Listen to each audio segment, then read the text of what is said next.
চাঁদাবাজদের পক্ষে দাঁড়ায়, সন্ত্রাসীদের পক্ষে দাঁড়ায়, তাহলে তাদেরকেও বিরুদ্ধে আপনারা যুদ্ধ ঘোষণা করবেন। ঢাকা বিশ্ববিদ্যালয়ে কয়েকদিন আগে সাম্য হত্যাকাণ্ড হয়েছে ছাত্রদলের, তার বিচারটুকু আমরা আজ পর্যন্ত পাইনি। হাদি হত্যাকাণ্ডের বিচার পাইনি।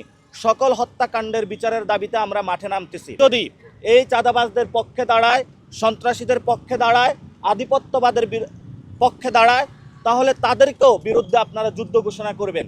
কারণ আপনার সন্তান এবং অনাগত সন্তান যারা আসতেছে এই পৃথিবীতে, আপনি যদি তাদেরকে রক্ষা করতে চান, তাহলে আপনাকে চাঁদাবাজি, সন্ত্রাস, দুর্নীতি, বৈষম্য, লুটতরাজের বিরুদ্ধে দাঁড়াতে হবে। একটি সার্বভৌম, ইনসাফ এবং মানবিক মর্যাদার বাংলাদেশ গঠন করতে হবে। এই দাবিগুলো নিয়ে আমরা রাজপথে নেমেছি। সহযোদ্ধারা ঢাকা ৮ আসনের প্রত্যেকটা অলিগলিতে আমরা ঘুরে বেড়াবো। আজকে সারাদিন আমরা ঢাকা বিশ্ববিদ্যালয়ে থাকব। এখানে যারা প্রথম শ্রেণী কর্মকর্তা, দ্বিতীয় শ্রেণী কর্মকর্তা, তৃতীয় শ্রেণী কর্মকর্তা, চতুর্থ শ্রেণী কর্মকর্তা, ওনাদের সাথে আমরা কথা বলবো। শিক্ষকদের ফ্যামিলির সাথে কথা বলবো, ছাত্রদের সাথে কথা বলবো।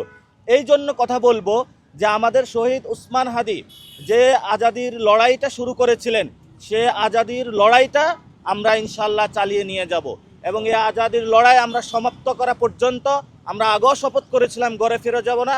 ভবিষ্যতে আমরা এই আজাদির যাত্রাটা ইনশাল্লাহ বাংলাদেশকে একটি স্বাধীন, মুক্ত এবং আমরা যে নিরাপত্তার জন্য 24-এর আমাদের ভাইরা শহীদ হয়েছিল বাংলাদেশকে স্বাধীন করার জন্য, তাদের সেই আকাঙ্ক্ষাকে ধারণ করে আমরা এগিয়ে যাব।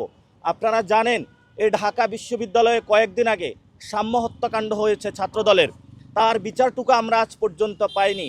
শুধু তাই নয়, আমরা যে ভাস্কর্যের সামনে দাঁড়িয়ে আজকে এখানে প্রোগ্রাম করছি, এটি একটি সন্ত্রাস বিরোধী রাজু ভাস্কর্য।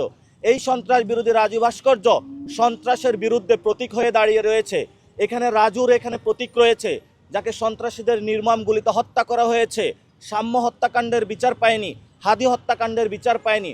সকল হত্যাকাণ্ডের বিচারের দাবিতে আমরা মাঠে নামতেছি। দ্বিতীয়ত বিষয় হলো, আপনারা জানেন ভারতীয় আধিপত্যের বিরুদ্ধে রাজু ভাস্কর্যেই আমি 54 দিন অবস্থান করেছিলাম। আমাদের মুসলিম ভাইদেরকে ভারত থেকে এই দেশে পাঠিয়ে দেওয়ার তারা ব্যবস্থা করেছিল, আমরা সেগুলোর বিরুদ্ধে দাঁড়িয়েছিলাম।